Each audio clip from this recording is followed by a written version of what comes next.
आज का ये एपिसोड शुरू करने से पहले एक छोटी सी बात। क्या आप भी अपना पॉडकास्ट बनाने की सोच रहे हैं? तो एंकर ट्राई कीजिए। ये पॉडकास्ट बनाने का सबसे आसान तरीका है। नंबर 1, ये फ्री है।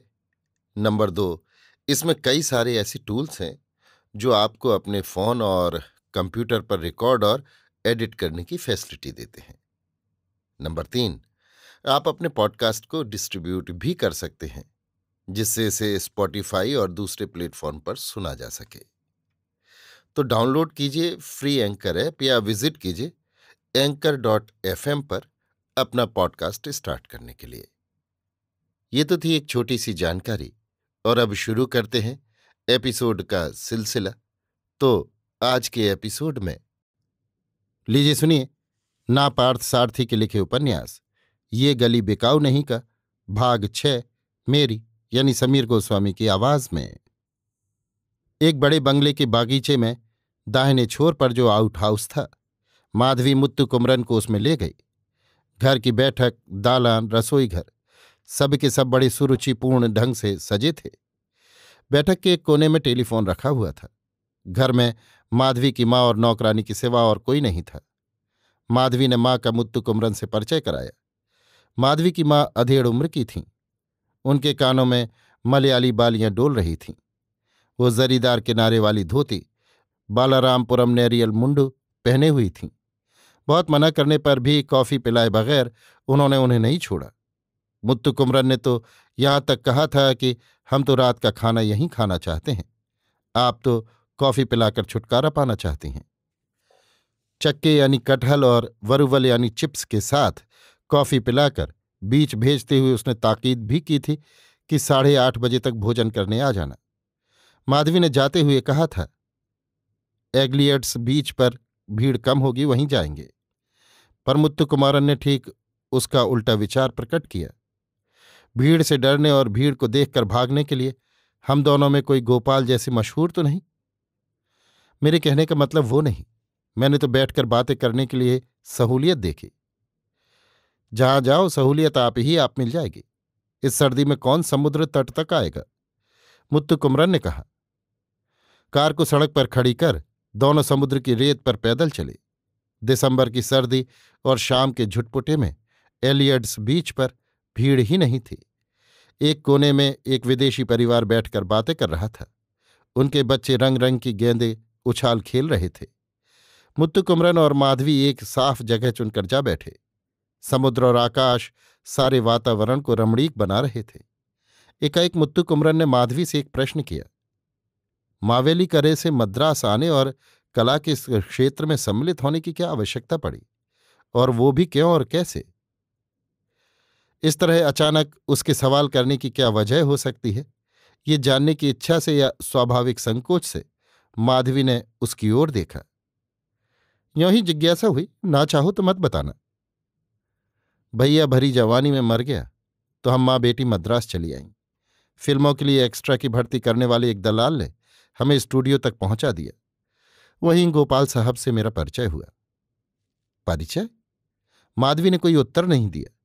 उसके मन की परेशानी चेहरे पर फूटी। मुत्तु को अपने प्रश्न पर जोर देने की हिम्मत नहीं पड़ी। थोड़ी देर दोनों मौन रहे।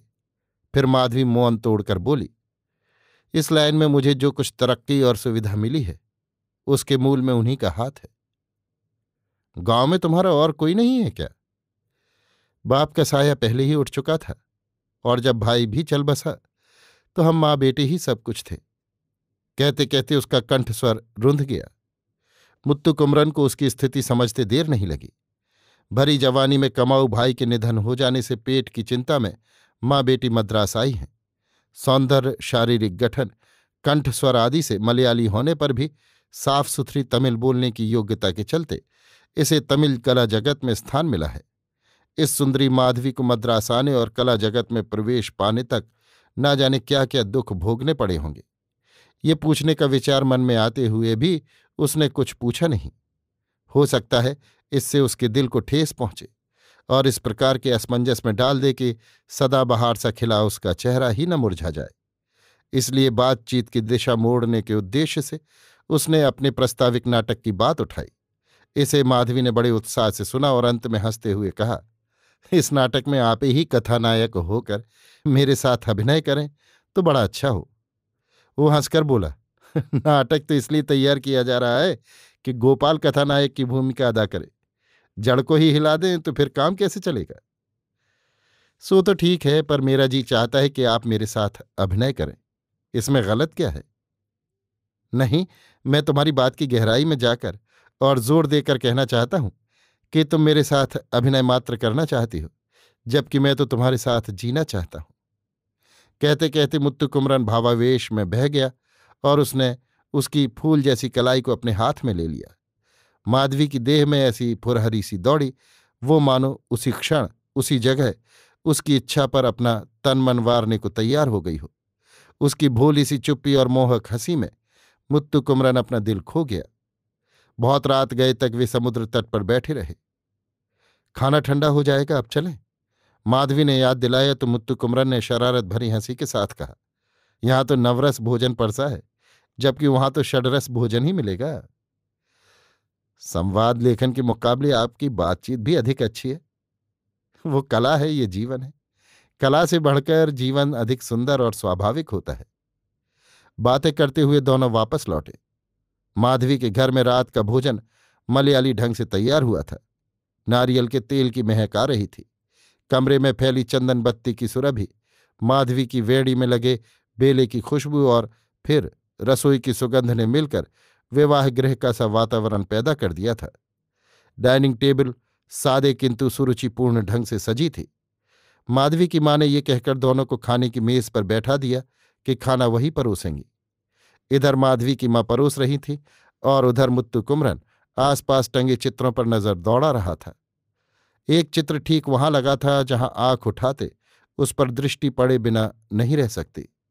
उस चित्र में अभिनेता गोपाल और माधवी हंसते हुए खड़े थे। ये किसी चलचित्र का स्टिल था। उस पर मुत्तु कुमरन की नजर को बार बार जाते देखकर माधवी असमंजस में पड़ गई।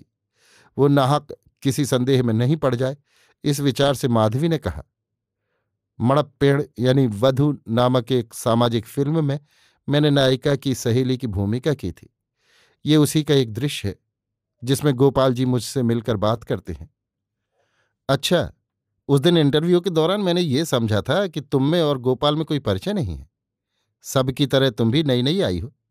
तुम तो बताती रही कि तुम्हारे मद्रास आने पर उनकी मदद से ही तुम तरक्की कर सकी। नाटक मंडली की अभिनेत्रियों की गोष्ठी में यद्यपि उन्होंने पहले ही मुझे चुनने का निर्णय कर लिया था, फिर भी नियमानुसार मुझे भी इंटरव्यू में सम्मिलित होने को कहा था। इसलिए मैं भी उस इंटरव्यू में अपरिचित सी बनकर शामिल हुई थी। लेकिन सहसा मेरे पास आकर बहुत दिनों की परिचित की तरह बड़े स्वाभाविक ढंग से बातें करती रही। उसने उत्तर बातों से नहीं, मुस्कुराहट से दिया। भोजन बड़ा ही स्वादिष्ट और सुगंधित बना था। पुलचेरी, एरीचेरी, चक्के प्रथमन यानी कटहल से बनी खीर, अवियल आदि विशिष्ट मलयाली व्यंजन परोसे गए। बीच बीच में माधवी कुछ कहती तो उत्तर देने के लिए मुत्तु कुमरन सिर उठाता। सिर उठाते ही वो चित्र उसकी आंखों से जा टकराता। माधवी ने इसे ताड़ लिया। उस एक चित्र के सिवा बाकी सारे चित्र देवी देवताओं के थे। गुरुवायूरप्पन, पलनी मुरुगन, वेंकटाचलपति आदि के चित्र थे। उनमें यही एक चित्र उसकी आंखों में खटकता था। माधवी ने उसके 2-3 मिनट पहले ही भोजन समाप्त कर लिया, इसलिए उसकी अनुमति से हाथ धोने उठ गई। उसके बाद हाथ धोकर आने वाले मुत्तु कुमरन को उस अतिथि कक्ष में एक आश्चर्य देखने को मिला। वो चित्र जिसमें गोपाल और माधवी हंसते हुए खड़े थे वहां नजर नहीं आया। मुत्तु कुमरन ने अनुमान से जान लिया कि माधवी ने चित्र को वहां से हटा दिया है। वो बिना कुछ बोले मन ही मन खुश थी और मुस्कुराती खड़ी थी। मुत्तु कुमरन ने पूछा, उस चित्र को वहां से क्यों हटा दिया? लगा कि आपको पसंद नहीं, इसलिए। मेरी हर पसंद और नापसंद का ख्याल रखना कहाँ तक संभव है? संभव असंभव की बात छोड़िए, मैं तो आपको नापसंद आने वाली चीजों से भरसक दूर रखना चाहती हूं। वो फलों और पान सुपारी से भरी तश्तरियां उसके आगे रखती हुई बोली। उसे लगा कि माधवी के अकूत प्रेम को संजोने के लिए उसका दिल बड़ा छोटा है। उसने देखा कि माधवी घड़ी घड़ी उससे अकारण ही शर्मिंदा हो रही है। वो चलने लगा तो माधवी उसे मामबलम तक पहुंचाने को तैयार हो गई, पर उसने मना करते हुए कहा, तुम आओगी तो फिर गोपाल की कार में ही लौटना होगा। ड्राइवर को नाहक दोबारा परेशान होना पड़ेगा। आपको पहुंचाकर वापस आने से दिल को तसल्ली होगी।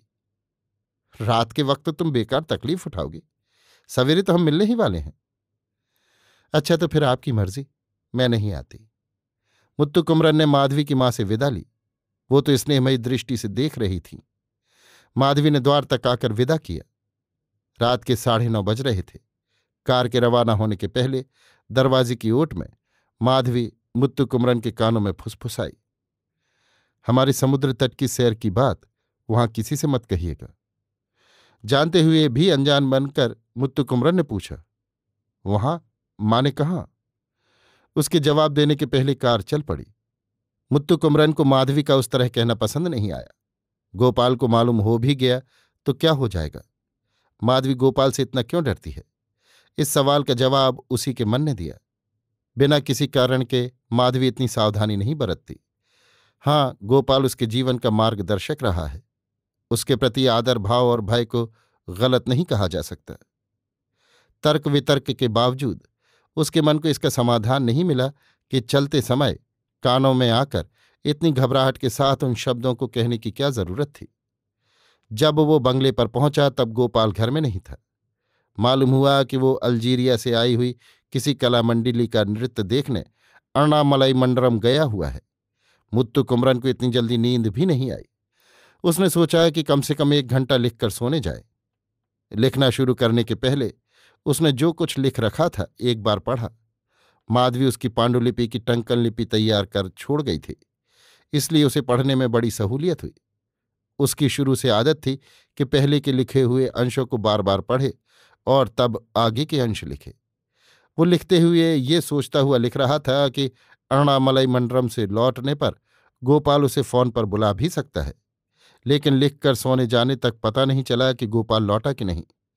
सवेरे उठकर मुत्तु कुमरन कॉफी पी रहा था कि गोपाल वहां आया।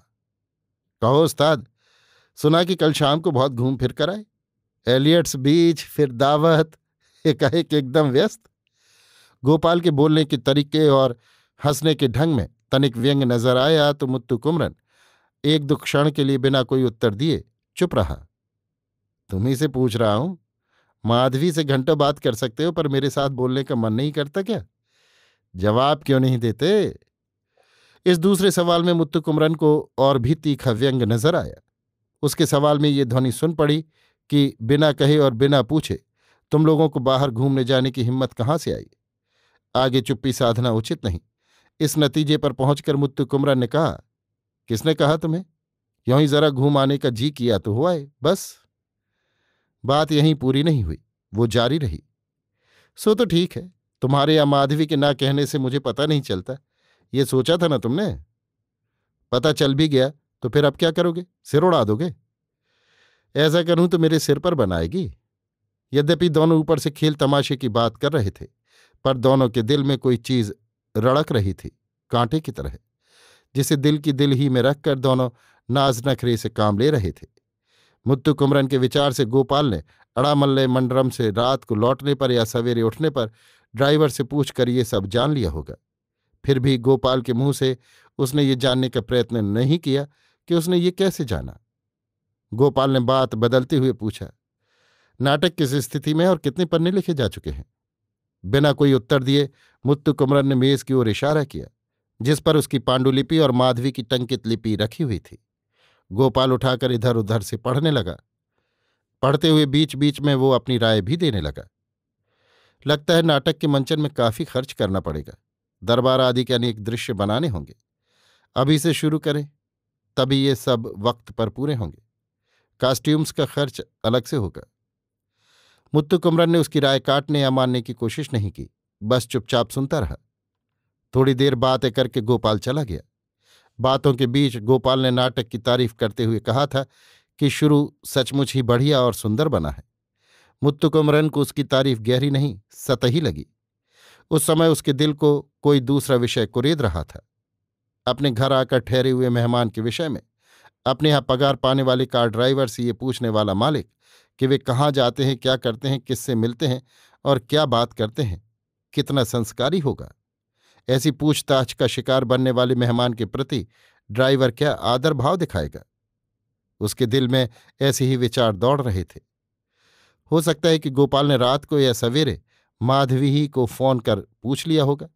ये विचार तो आया, लेकिन फिर लौट गया कि यह संभव नहीं है, क्योंकि माधवी ने स्वयं इस विषय में मुत्तु कुमरन को आगाह कर भेजा था। इस सूरत में गोपाल के सवालों का उत्तर उसने टाल मटोल करते ही दिया होगा। गोपाल एकाएक मुत्तु कुमरन के लिए कोई अनबूझ पहेली हो गया था।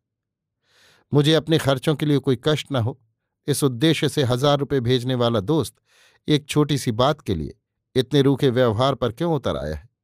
मुझे बाहर घूमने जाने का या माधवी को मुझे अपने घर खाने को बुलाने का अधिकार नहीं है क्या? इसके लिए ये क्यों इतना उद्विग्न हो उठा है, इतनी तूल क्यों देता है? शायद इसे ये वहम हो गया है कि माधवी ने मुझसे ऐसी कुछ बातें कही होंगी जिन्हें अपने विषय में वो रहस्य समझता हो। क्या उस संदेह का आमने सामने निराकरण न कर पाने की वजह से ही वो इस तरह घुमा फिरा कर पूछ रहा है? इस तरह मुत्तु कुमरन के दिल में विचारों पर विचार उठ रहे थे। सुबह का नाश्ता आने के पहले नहा धो लेने के विचार से वो स्नानागार में घुसा। ब्रश करते, नहाते, शरीर पर साबुन लगाते गोपाल के सवालों ने उसका साथ नहीं छोड़ा। शावर बंद कर शरीर पहुंचकर बाथरूम से ड्रेसिंग रूम में आया तो कमरे के बाहर उसे टंकन ध्वनि और चूड़ियों की झनकार सुनाई दी। उसने समझ लिया कि माधवी आ गई है। उसके आने की राह देखे बिना और उसके लिए ठहरे बिना आते ही माधवी ने टाइप करना शुरू कर दिया तो उसे लगा कि दाल में कुछ काला जरूर है। कपड़े बदलकर वो बाहर आया तो उसने देखा कि माधवी गुमसुम बैठी है। उसके बाहर आने पर उसने टाइप करना बंद नहीं किया, ना ही कुछ बोली, चुपचाप टाइप किए जा रही थी। मुत्तु कुमरन समझ गया कि गोपाल ने माधवी से भी बातें की हैं, अन्यथा माधवी में एक कृत्रिम गंभीरता नहीं आती। पास जाकर उसके टाइप किए हुए कागज उसने उठाए, तब भी बिना बोले माधवी टाइप करने में लगी रही। माधवी, नाराज हो क्या? कुछ बोलती क्यों नहीं? क्या आज मौन व्रत है? माधवी का मौन भंग करने के लिए उसने बात छेड़ी। टाइप करना बंद कर वो उसकी ओर मुड़ी और जैसे अचानक फट पड़ी। मैंने आपको कितना आगाह किया था, लेकिन आपने सारी बातें गोपाल जी से कह दी। ये मुझे कतई पसंद नहीं। माधवी के संदेह और क्रोध का कारण अब मुत्तु कुमरन की समझ में आ गया, पर उसका एक काम पसंद नहीं आया। उसने कितनी जल्दी उसके बारे में अपनी धारणा बदल ली और सारी बातें उगल दी।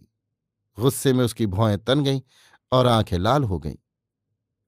अभी आप सुन रहे थे नापार्थ सारथी के लिखे उपन्यास ये गली बिकाऊ नहीं का भाग 6 मेरी यानी समीर गोस्वामी की आवाज में।